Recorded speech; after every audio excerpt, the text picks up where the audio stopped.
I did not have any understanding of just what it would be like. I tried to warn you as much as possible. It was meant to be a happily ever after, but it turned out to be anything but a fairy tale. 2 years after the nation celebrated, it could not have been a happier, more glorious day. But then things started to go downhill. How has it all gone so wrong? We had this unpredictable couple who were going to do things in a very different way. When did the cracks start to show? The so-called Fab Four dream disintegrated step by step. Where did the problems really lie? If you compare the newspaper coverage of Meghan to any of Harry's past girlfriends, it's quite shocking. They don't seem to be in touch with the mood of the nation anymore. And was it ever really going to work? It's not enough to just survive something, right? Like, that's not the point of life. You've got to thrive.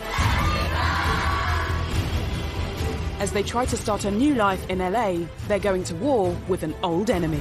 Last night came the surprise announcement that she is suing the Mail on Sunday. It would be much better if Meghan and Harry simply said nothing. Were the signs of trouble there from the very start? And what does the future hold for Harry and Meghan? How celebrity are they going to become? How diluted will the royal brand become? Harry is stepping away from the life that he was born into. It has been 2 turbulent and very troubled years. They're like a drowning couple. The more they struggle to escape the things that they don't like, the more they sink.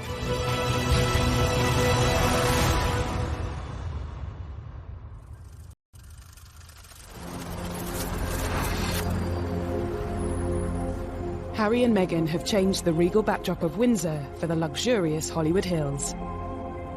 We won't be hearing about Harry, Meghan, and Archie and the royal family together as one for, I expect, for months to come, until they come and visit over here, or maybe William and Kate and George and Charlotte and Louis will head on over to LA. Wouldn't that be a great photo op? They've also swapped the royal court for the High Court, in a legal battle which highlights so much of what's gone wrong in the past 2 years. Meghan's family issues, their fight for privacy, their war with the tabloid press. The court case could turn into their biggest nightmare. And it all centres on letters written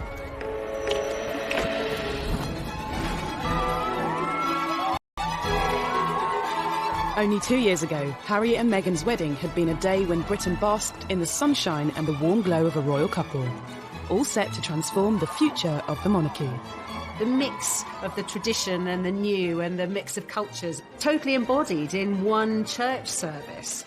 And billions of people watched that service and were moved to tears, both by the romance of it and by what it represented. We celebrated with them, but were the seeds of their troubles already clear to those who looked? For the 2 years since the wedding, I think they've tried to recreate and maintain the kind of positivity that was around at the time, but that's just unrealistic and naive.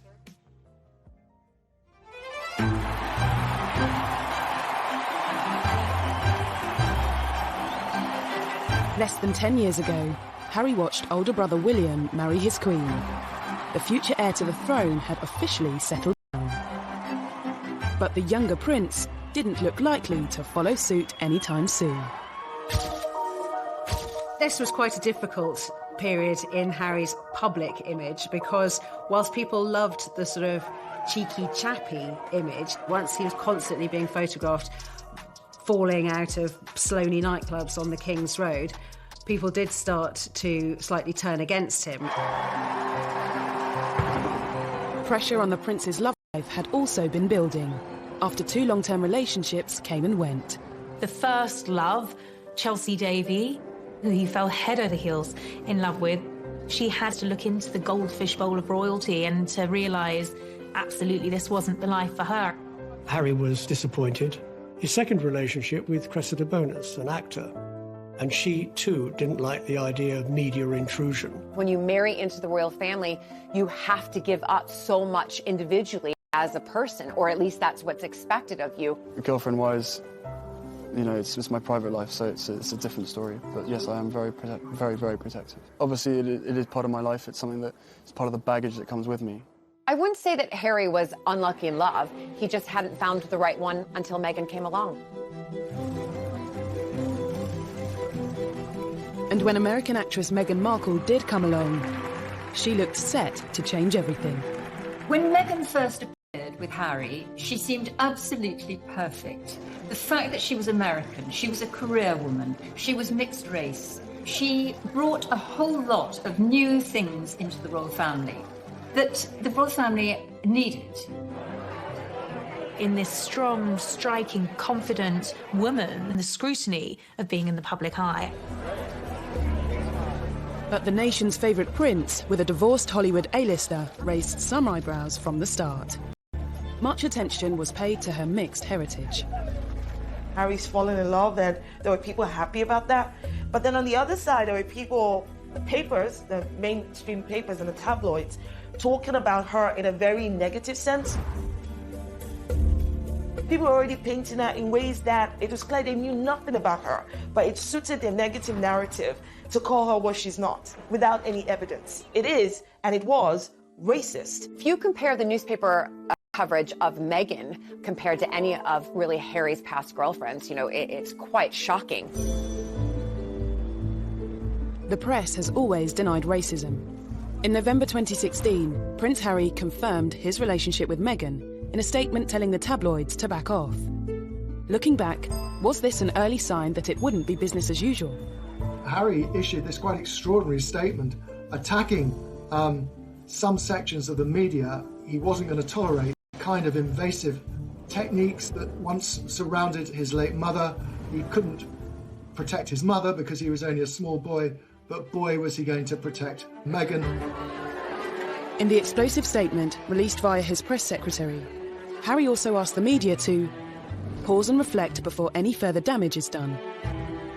This statement packed a punch. It was Harry speaking in a way that he had never done before. I mean, he was talking about levels of harassment, unacceptable levels of harassment, how Meghan had been the victim of sexist, racist comments and commentary and negative articles. He was clearly a very angry man. And actually, to a degree, he had a right to be. Prince Harry has always had a level of mistrust towards the media.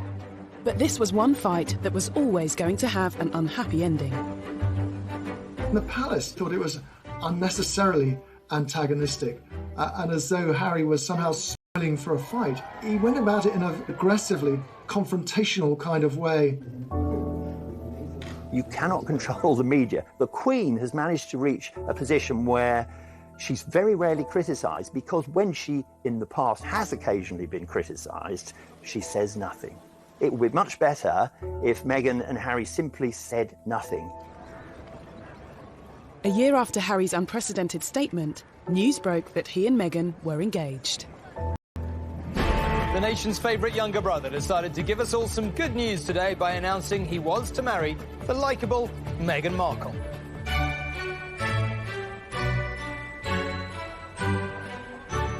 Unlike Harry's from Kensington Palace. I was, of course, anticipating it, me being an American, who obviously I've married into aristocracy, and then to see somebody else, just to see how she would be on camera. And it was wonderful. What were we doing? Just roasting chicken and Trying to roast chicken. trying to roast the chicken. And it was just an amazing surprise. It was so sweet and natural and very romantic. You could see she was just smiling the whole time and almost laughing several times throughout the interview. But even at what should have been one of the happiest moments of his life, Harry still showed some signs of anxiety about how his fiancée would be treated.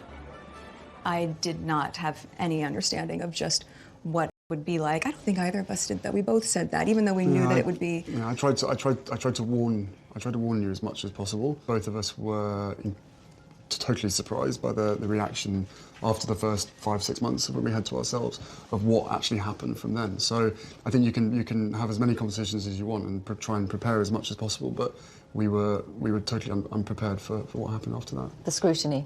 Well, all sorts. You could see that the old thorny issue of Harry's relationship The press was raising its head again. The news that the world's most popular prince was set to marry a Hollywood actress sent the world into a frenzy. Their wedding was an unforgettable day, but could this story ever really have a fairy tale ending? Things were said and done in the run-up to the wedding that both sides regret that had caused irreparable damage.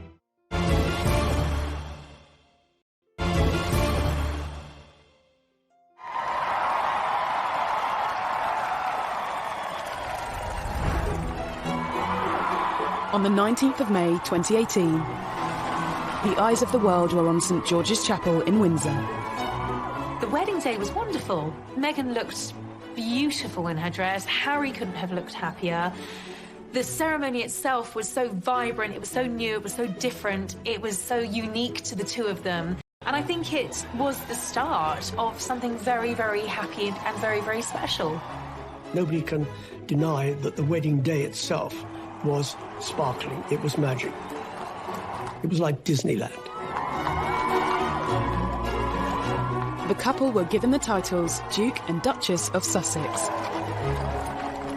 Everything seemed perfect, but was there trouble and unrest, just hidden from view? Everybody was happy for Harry. Everybody thought Meghan was marvellous. It could not have been a happier, more glorious day. But then wheels started to come off amid suggestions that the couple had been a bit difficult over the planning of the wedding and that demands were being made that perhaps weren't quite in proportion with their place in the royal pecking order. He said before the wedding, what Meghan wants, Meghan gets. Negative reports surrounding claims of Meghan's behaviour emerged from within the palace. It's been reported that Meghan was demanding that she wanted a certain tiara to wear, and then she was given the one that she didn't want to wear. And claims Meghan rowed with Kate's staff, which were denied by Kensington Palace. Meghan just didn't like any pressure, and on a couple of occasions she actually told staff not to interfere. It was none of their business. She would have the wedding she wanted. No one had any idea that this was all building up into a much bigger and wider, more troubling picture. According to reports at the time, it was claimed Meghan also clashed with members of Harry's own family. Speculation was rife. There was a huge row when Kate was upset because Meghan insisted she didn't like the dress that Princess Charlotte was planning to wear as one of the bridesmaids. And inevitably, if you shout at someone in private and you're a royal, there is a good chance it will be leaked. There was a constant feed of endless negativity. Author Tom Quinn believes Harry and Meghan's private accommodation played a part in the tensions. Nottingham Cottage is in the grounds of Kensington Palace, and it's quite small. I mean, it's tiny compared to the enormous double apartment that Kate and William have. It was being pointed out to them in no uncertain terms. They weren't in the First Division because that place was held by William and Kate. So inevitably that led to friction. In Meghan's world, if you're determined enough, you can get to the top, but Meghan can't. She can't get to the top, whatever she does. Was the untraditional mix of American celebrity and British royalty ever really going to work? The wedding was also marred by controversies surrounding Meghan's father. We're talking a global wedding for millions to see across the world. People are anticipating this, and what's being reported day after day to the lead up of the wedding is about her father, Thomas Markle, and is he going to come over and walk her down the aisle? Are they speaking? Have they spoken? There was the whole farcical business of Thomas saying, I can't come to the wedding, but then photographs suddenly appeared, taken by a paparazzi, showing Thomas Markle being measured for a suit, looking at a book about English landmarks. And these pictures were sold all over the world to the huge embarrassment. Thomas Markle couldn't walk Meghan down the aisle, but he did carry out a string of interviews with the British press. It meant he continued to dominate headlines even after the wedding. I'm a footnote in one of the greatest moments in history, rather than the dad walking her down the aisle. Millions watched this interview on ITV's Good Morning Britain as he explained why he staged paparazzi photos. They take all kinds of pictures of me that making me look negative. So I thought this would be a nice way of improving my look. Well, obviously that all went to hell. And I feel bad about it. I apologize for it. There seems to have been this toing and froing of mutual accusations where Meghan felt her father wasn't being sufficiently positive about the wedding, and Thomas Markle felt that there was no sympathy for him. Thomas Markle also discussed conversations he claimed to have had with Harry in private. I was complaining I didn't like Donald Trump. He said, give Donald Trump a chance. What were Prince Harry's views on Brexit? It was just a loose conversation about something that we have to try. I think he was open to the experiment. But text messages presented as evidence in Meghan's upcoming court hearing have revealed what conversations really took place.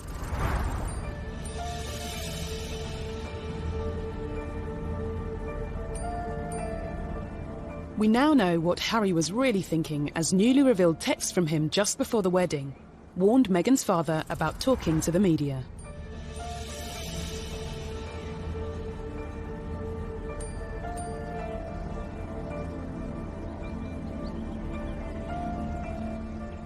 These text messages are actually evidence showing that they were reaching out to Thomas Markle, that they didn't close him off by any stretch of the imagination, that they were trying to contact him and speak to him.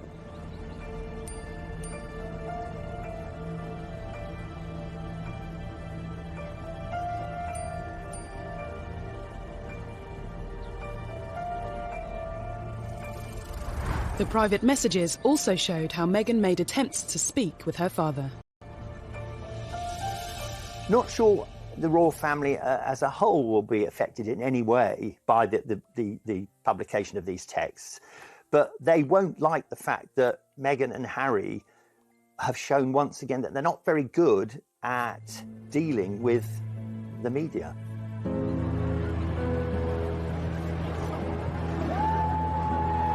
Evidence given to the High Court also confirmed that Thomas Markle hasn't been in contact with Meghan. 2 years on, the extraordinary messages have lifted a lid on private royal conversations that are now being showcased to the public. Right now, Meghan and Harry are thinking, we're just going to release everything to prove to everybody what exactly and really did happen. I think that now that they have moved thousands of miles away from home, that they're not supported by that palace PR machine, they're more vulnerable, they are more at risk, and they're more exposed now than ever.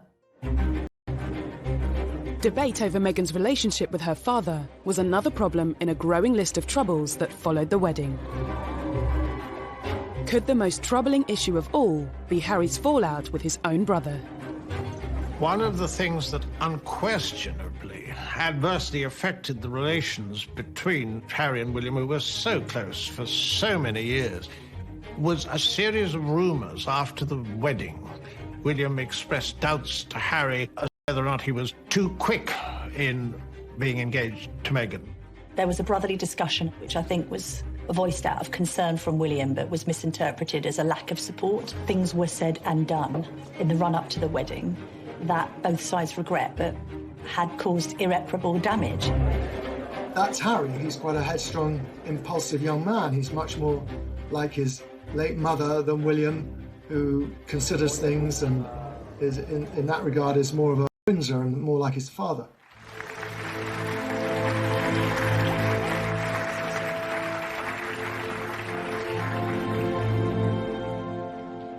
The alleged rift between Harry and William cast doubt over the future of the Fab Four, the title given to the brothers and their partners after they joined forces for the Royal Foundation charity. They looked amazing, they were all similar ages, and they all had, it looked like a common purpose to make the royal family younger, more modern, more diverse, more approachable, more empathetic. All of those things worked very, very well for a brief period, and then the cracks started to show. Had signs of trouble even been evident at their first public event as a quartet? Okay, the last thing you disagreed on, how do you resolve it?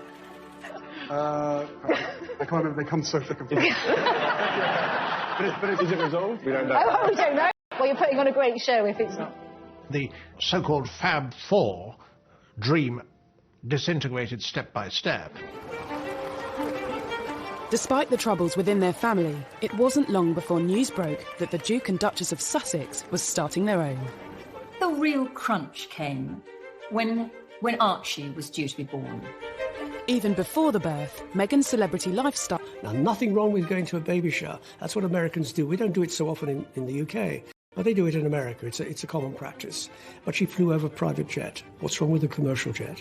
It was the first sign of breaking with royal tradition, and there would be more to come. They wanted to do things very differently. All right, so far, but things then got a bit laughable. All the little signals meant a breakup with the royal family was inevitable. And now suddenly we had this unpredictable couple who were going to do things in a very different way.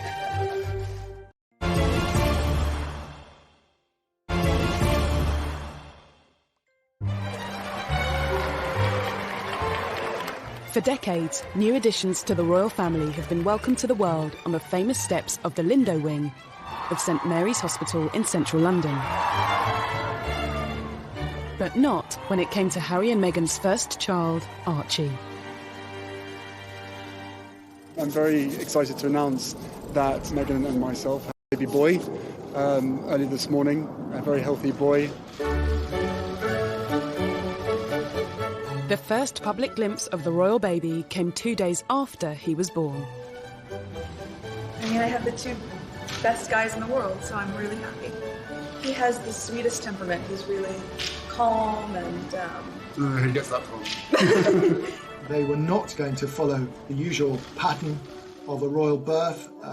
They wouldn't say, A, where the baby was going to be born or when it was born. They would make the announcements on their terms at a time that suited them.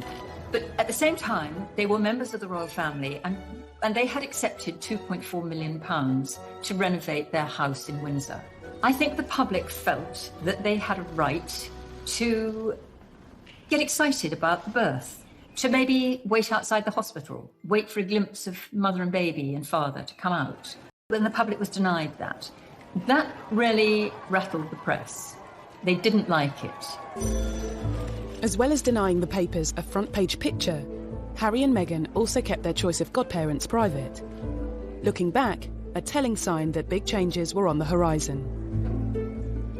I think that this was their way of saying, oh my gosh, the more we give to the press, the more they take and write not very kind articles about people or about their lives. So they just thought, we're going to start stepping back so that they have nothing to write anything damaging about. But it was very much Harry and Meghan not just wanting to do their own thing, but wanting to say, we're signalling a change. Things are not going to be the same anymore. We're an independent unit.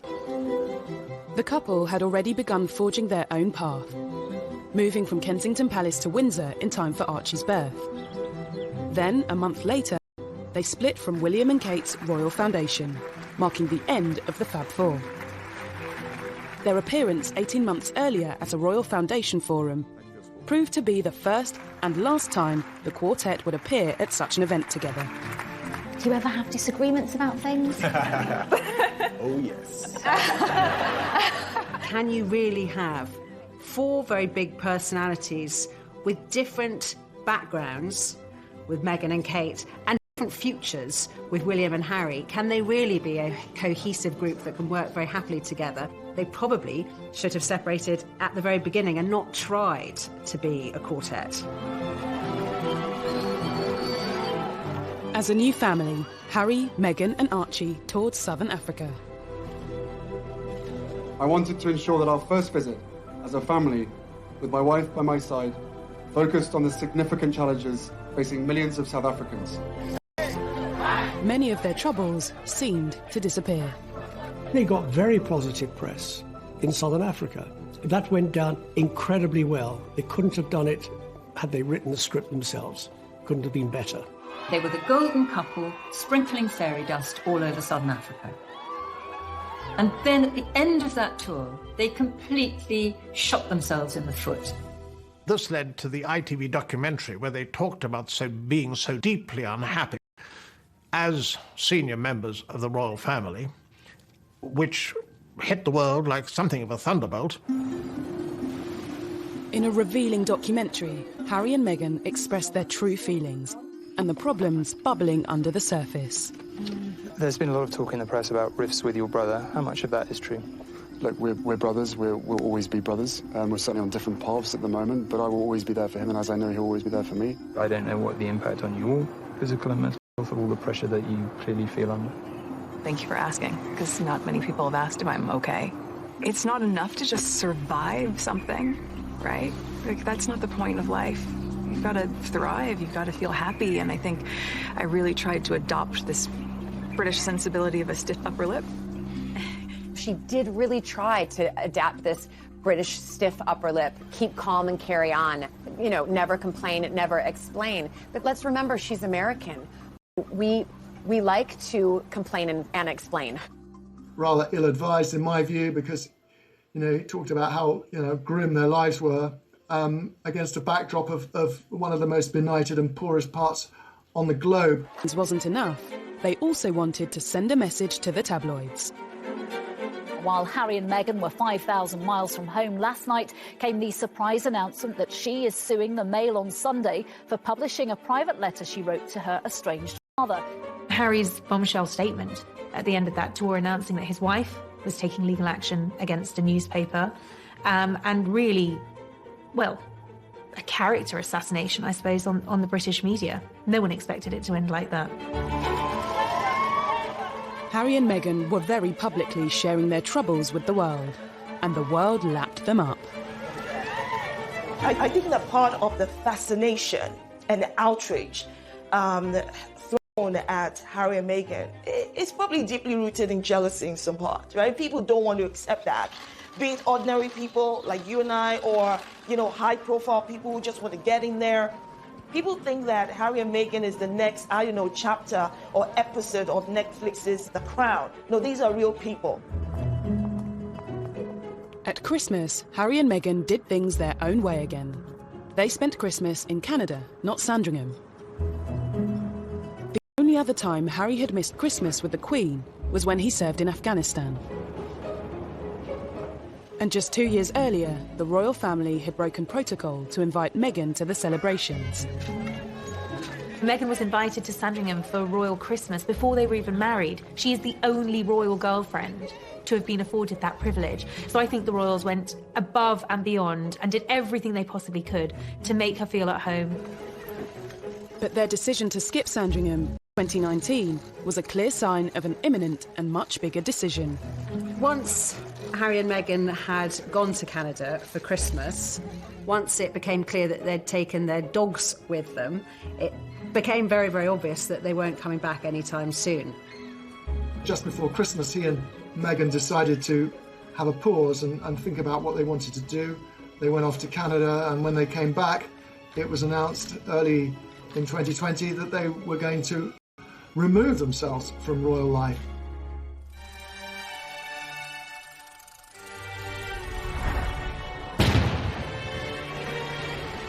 In January 2020, they dropped the biggest bombshell of all. They said they intended to step back as senior royals. It was absolutely shattering. He gave other senior royals, including the Queen, almost no notice at all.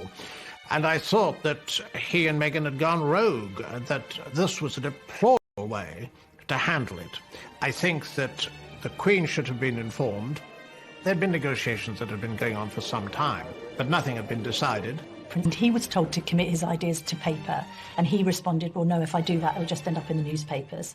Essentially, on one hand, you had a royal family feeling that they were being bounced into making a decision on the couple's future, and the couple being very frustrated that the palace machinery wasn't quick enough to respond to their desire to change things. For many, what became known as Megxit now seems like it had been inevitable from the start. Harry and Meghan saw perceived slights at every twist and turn, and things which seemed quite minor became quite major, and it really came as no surprise as the weeks and months went by that really what they were angling for was not just a different kind of royal life, but a different life, and in fact, a life absent from the royals, if you like, to break free from royal duty and everything that he'd been used to, which of course is what happened. Was the break down to tensions with the press, issues with traditional royal life, or something else? I think he defers to her a great deal, and she's a very confident, articulate woman who's done very well for herself, but I think she has no idea of the sense of duty. Now, Harry is in his 30s, right? And I do not understand why anybody would think that he would not have matured, changed, grown up in different ways. And the fact that you're seeing a side of Harry that you haven't seen before is because this context in which he's currently dealing with did not exist before. Why is that surprising? Should we have seen it coming? Has Harry never really been happy with his royal role and all the attention it brings? Did he find his greatest peace when he was in the army? The army allowed Harry to feel normal. That's what he wanted. Would you say then you're more comfortable being Captain Wales than Prince Harry, or is it just a case? No, definitely. I think I've always been that. My father's always trying to remind me about who I am and stuff like that. But it's very easy to completely forget about who I am when I'm in the army. You know, everyone's wearing the same uniform and doing the same kind of thing. Harry and Meghan's announcement also detailed how they wanted to be financially independent and retain some royal responsibilities. A meeting was called between Harry, Prince Charles, Prince William and the Queen. Harry and Meghan were expecting an awful lot with what they were demanding at the Sandringham Summit, as it was called, when they were laying out how they thought it would work and how it would continue to be half in the royal family and half out of the royal family, either in or you're out. And it was definitely the Queen who said no very, very firmly to her favourite grandson, and that must have been very hard. Harry and Meghan's final royal engagement was in early March, and for some, it seemed their troubles were still on display. There was quite a lot of tension there. There was some interesting body language with both of the brothers studiously examining their programmes and not really talking at all. Meanwhile, Meghan's there with a megawatt smile, trying to make the best of things. I would say that what interaction we saw, and there wasn't much, between the Cambridges and the Sussexes seemed to me extremely frosty. Harry and Meghan have long been suspicious of the press and the motives of the media. But taking on the tabloids is a battle that can come with consequences.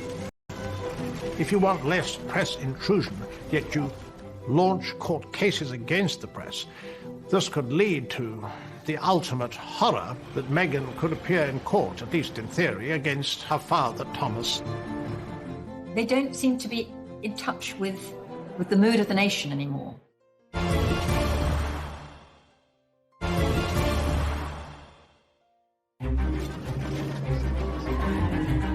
In the 2 troubled years since their wedding, Prince Harry and Meghan Markle have made no secret of their feelings towards the tabloids.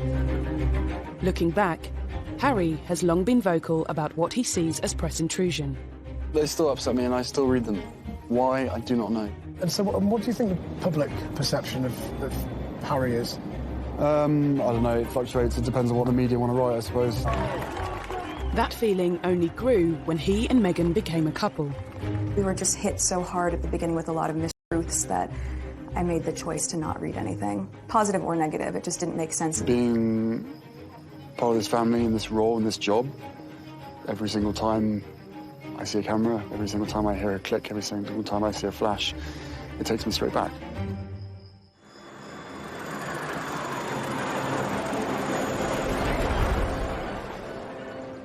In a bid to distance themselves from the glare of the spotlight, Harry and Meghan went to Canada. I think the reason for this whole upheaval, I suspect, was that Meghan was unhappy here and Harry wanted to protect her and to make her happy. And I think she was unhappy probably because she had made some very big life changes in a very short space of time. She'd left her job, she'd left her country and all her support network in America. She had come to a new country, she'd married into a big family, and she'd taken on a new job, and she had had it in under 2 years. People had been putting the dots together and working out that actually they hadn't just gone for a long Christmas break. They really had escaped, as far as they saw it, and had no intention of coming back. There was shock in the wider British public. I think there was dismay and great sadness that it seemed so drastic. Any plans for an easy transition across the Atlantic soon hit controversy. Canada said it would not foot their security bill following their change in royal status. Security has always been so important for Harry, and he's stressed this throughout the negotiations. But this will be extremely costly. It's like a sort of daydream. It's like a dream of an ideal world where they can have a private life and they'll be able to do whatever they want. There wasn't an easy way for them to be half in and half out royals. Just days before their royal status was officially due to end, Harry and Meghan's plans changed. As US borders threatened to close amidst the coronavirus breakout, Harry, Meghan and Archie made a dash for California. Harry, I think, decided, probably quite impulsively, which is in his nature, to get Meghan back to her comfort zone. Their original plans have sort of fallen in tatters. They've got to decide what it is they want to do, how they want to do it, when they want to do it, and where they want to do it. They've got advisors around them, and I hope they're getting the right advice, because the right advice is not just about what is good for Canada and the United States, it's also what is not going to bounce back on the monarchy and on the institution. It's important that they take that into consideration as well. As Harry and Meghan attempted to settle peacefully into LA life, their battle with the British press continued. Their long-awaited court case finally got underway.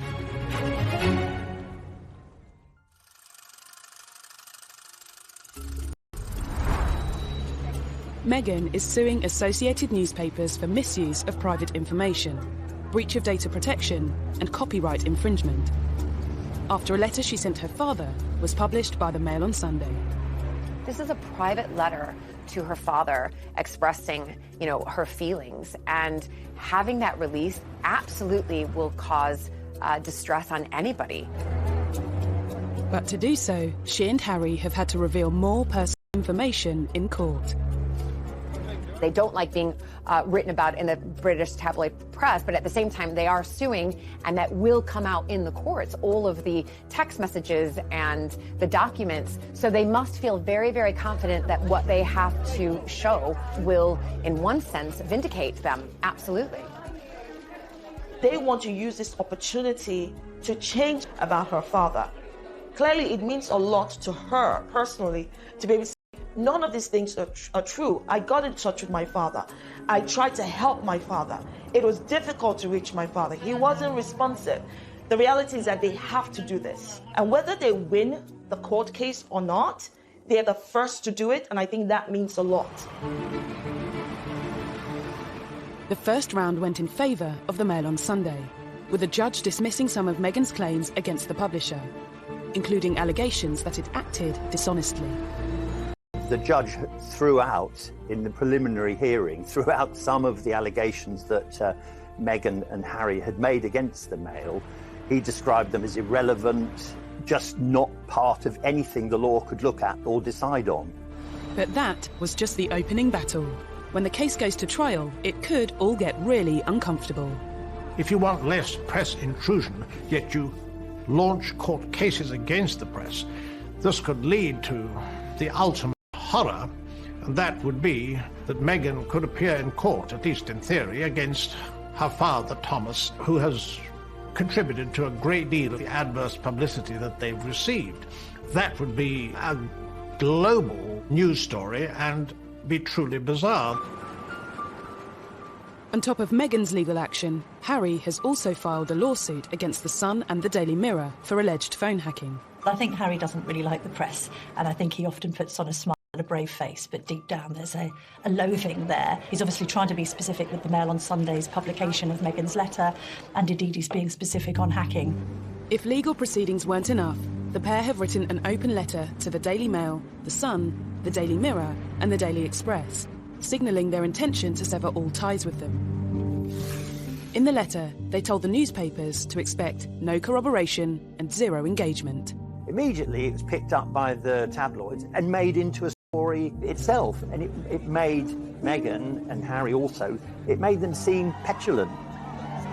They'll dig around even more furiously now for the sort of information that Meghan and Harry don't want to come out. So it will have the opposite effect from the one intended. The choices he's going to have to make moving forward. But that absence of palace protection, which he did find frustrating, there is a sense that even before Meghan was on the scene, he was growing sick and tired of being told what he couldn't do by the palace. I'm not quite sure what it is that they want. You're taking on a big beast if you go to war with the tabloids. They are very powerful, and they have the ability to make or break. The months to come are going to be crucial for Harry and Meghan as they start a life away from the royal family. They are tremendously happy together, but there's no question that this is at a very high price. Harry and Meghan's life as a married couple at the forefront of royal duties in Britain lasted just 2 years. The couple's new life is here, Los Angeles. But it hasn't taken long for reports to emerge claiming Harry feels his world has been turned upside down and that he misses the military. When he did leave, he clearly wasn't ready or willing or able to completely sever those ties, which is why he's continued not just with some honorary titles and sort of bells and whistles jobs, but he wanted to really continue to support particularly injured servicemen, both with the Walking Charity and with the Invictus Games. And that has obviously brought him a lot of happiness. I think that's the thing he's going to miss the most now that he's not in the UK. He'd be like a lost soul there. It'd be far worse for Harry in America than it was for Meghan in England, because he's not as tough as she is. It seems for Meghan, there's no place like home. If you look at the photos when we were first kind of introduced to Meghan, she was in yoga leggings, she was in her Ugg boots, she was casual, and then all of a sudden she moves over here and she's in, stockings, or as I would say, pantyhose, wearing a dress, having to wear a hat, full hair and makeup, heels all of the time, and all of a sudden they've gone back to North America and she's back in her yoga pants and, her comfy boots and casual, and going back to how probably she has been living her whole life apart from this little blip when she was living here for, less than 2 years. Harry and Meghan are no different from some of us that pack up our bags and go live in Australia or New Zealand or move to South Africa or decide to go live in Iceland. When you get there, you figure out whether or not you're comfortable, whether or not you're getting what you want from the place. And maybe they plan to be there for a short while, for a long while. I don't know. And can I be honest? It's not my business. While the couple have been stateside, there have clearly been some things they've missed back in the UK. Reports claim Harry is back in touch with William, and the whole family video called the Queen. They did the Zoom call, on the Queen's 94th birthday with Archie, and, that was, accurately reported. This is her grandson. This is her great-grandson. So the Queen's always going to have a connection with Harry and vice versa. And that was reported in two ways. Some viewed it as a cynical PR move. Others said Harry and Meghan can't win. They were simply showing they've not forgotten their family. I think Harry loves his grandmother, the Queen, and in his mind first and foremost, along with protecting Meghan and Archie. Harry and Meghan may have very little control over what is written about them. But with a new bombshell biography on the horizon, is this a sign that they are trying more than ever to be authors of their own future? A tell-all book would really quite shock everybody. I don't think that they're really even worried about the damage to their reputation. And that was reported in two ways. Some viewed it as a cynical PR move. Others said Harry and Meghan can't win. They were simply showing they've not forgotten their family. I think Harry loves his grandmother, the Queen, and he won't navigate anything in his mind first and foremost, along with protecting Meghan and Harry and Meghan may have very little control over what is written about them,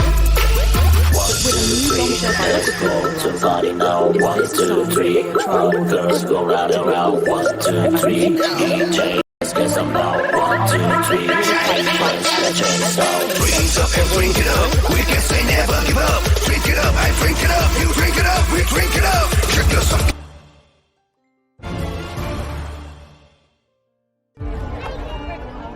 This summer, Harry and Meghan will continue to dominate headlines. A new unauthorised biography will soon be hitting shelves, with claims it will be very much told from the couple's perspective. It promises unique access to friends of Harry and Meghan and will dispel many rumours and misconceptions that plague the couple. Will it be a case of history repeating itself? Look at what happened to his mother when she did the biography with Andrew Morton. You know, it caused massive issues and problems within the royal family. I don't think he wants to follow in those footsteps of his mother right now in what she did in opening up to the world a tell-all book. Again, it would really go against everything that they're trying to put out there, is that we want to be private. It's probably, again, their own pathway of saying, you know what, we want to tell our story, and this is the way we're going to tell our story. Reports claim Meghan wants the book released sooner rather than later, and that she wants to shatter the image of being a demanding diva. You can be certain that the book won't give both sides of the story. I think it's more likely to be a self-justifying book, but it does give them something to do in a world where, especially Harry, has nothing to do.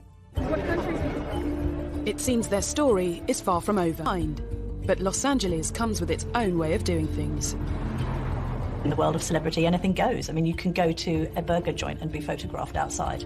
Haven't got the same kind of privacy restrictions, but also the same agreement between newspapers and the palace. They're not protected by the palace anymore. How celebrity are they going to become? How diluted will the royal brand become? You know, Harry is stepping away from the life that he was born into. That comes with risks for him. Harry and Meghan say they're determined to carry on charitable work. Marking Archie's first birthday, the couple featured their son in an online charity video, only to receive yet more criticism. We're going to read Duck, Rabbit. Ready? Good job. I think it's very odd and typical of the slightly contradictory nature of their lives and their views, because making a video of Archie on his first birthday, it's very sweet, and we know it's linked to a children's charity that Meghan supports, which is all good. But at the same time, it does show that Meghan, probably more than Harry, is not going to be able to say goodbye to the media and to having a media presence. She can't do it. They could release photos of Archie whenever they want to. I don't think they're really having their cake and eating it too. I think that they feel like, well, we can now do what we want to do. For Meghan, life has gone full circle and she's back in Hollywood. But where does that leave Harry? I think they'll take a lot of advice from the Obamas. They've set up their production companies, that they'll be talking to Oprah Winfrey, they'll be talking to big figures like that to try to find a way to carve a role for themselves as philanthropists, entrepreneurs, huge figures on a global platform. How they earn their money without people think they're trading in on their royal status is the tricky bit. However they choose to earn a living will be a new venture for former senior royals. If it doesn't work out, is there a path back to the palace? I think in a way it's seeing how they behave. If they use the royal family to make pots of money, then it won't be very good. If there's a tell-all interview on the television by Meghan and or Harry, that's not going to go down well. So they're really under the watchful eye of the royal family for the first year, which they probably don't like at all. The door has been quite clearly left open by the Queen for them to return to the royal family if that was what they wanted to do. She has allowed them to keep Frogmore Cottage, although they've been asked to pay back the £2.4 million that the taxpayers paid for the refurbishment, and rightly so. They haven't lost their titles. They haven't been stripped of their titles as such. They're just not able to use the HRH Lee has always wanted. Meghan has been the catalyst. She has enabled him to do this. She's helped to give him the confidence to take a step outside of the role that he was born into and to embark on a new chapter.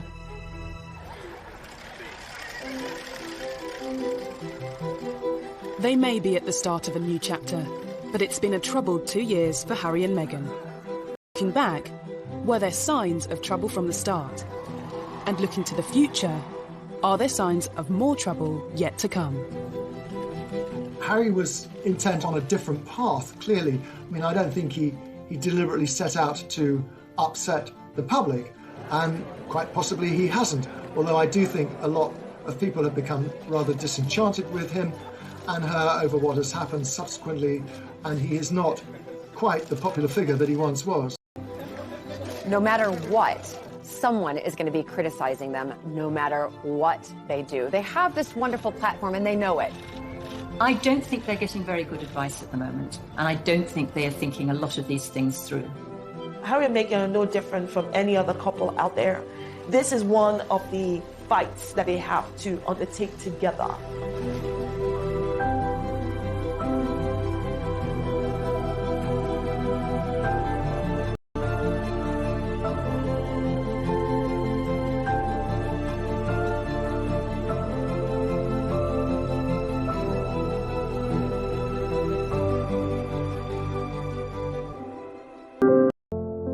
Of the tradition and the new and the mix of cultures, totally embodied in one church service.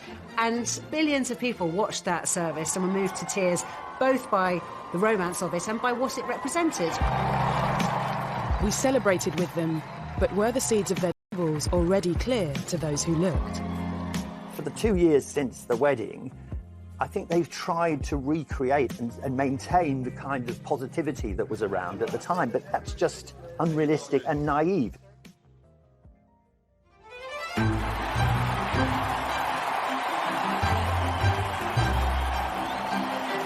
Less than 10 years ago, Harry watched older brother William marry his queen. The future heir to the throne had officially settled down.